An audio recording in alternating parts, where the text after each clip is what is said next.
नमस्कार, मी विनोद घोलप. आपण पाहताय विजय समाचार.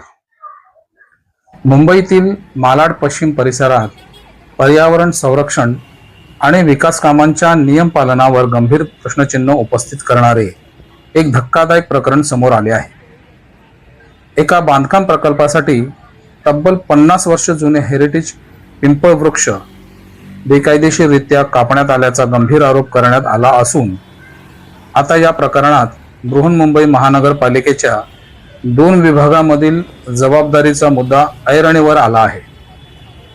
मिळालेल्या माहितीनुसार मालाड पश्चिम येथील SV रोड लगत निवरा सिग्नल जवळील CTS क्रमांक 685 या भूखंडावर मंगल बिल्ड होम प्रायव्हेट लिमिटेड या विकासकाकडून बांधकाम प्रकल्प राबविण्यात येत आहे. या प्रकरणासंदर्भात फाईट फॉर राईट फाउंडेशन मार्फत बृहन्मुंबई महानगरपालिकेकडे अधिकृत तक्रार दाखल करीत गंभीर आरोप केले आहेत.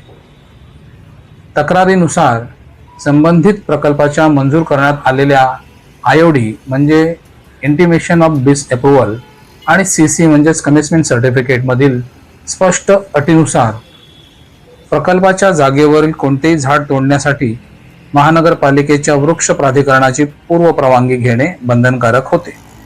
तसेच हेरिटेज आणि प्राचीन वृक्षांचे संरक्षण करणे हे विकासकाची कायदेशीर जबाबदारी असल्याचेही नमूद करण्यात आले होते. मात्र या सर्व नियमांचे उल्लंघन करून संबंधित जागेवरील सुमारे 50 वर्ष जुने हेरिटेज पिंपळ वृक्षाची विषारी रसायनांचा वापर करून जाणीवपूर्वक हत्या करण्यात आली.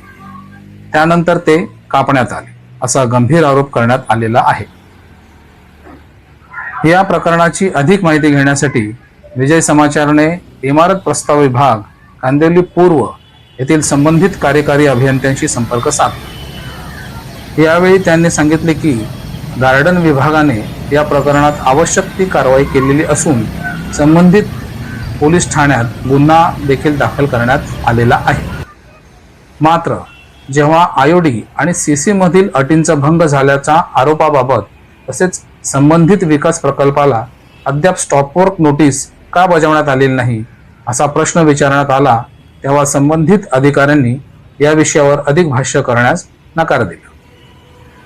दुसरीकडे गार्डन विभागाच्या अधिकाऱ्यांनी विजय समाचारशी बोलताना सांगितले की झाड तोडल्या प्रकरणी संबंधित पोलीस ठाण्यात गुन्हा नोंदवण्यात आला असून संबंधित विकास प्रकल्पाला तात्काळ स्टॉपवर्क नोटीस बजावण्यात यावी यासाठी इमारत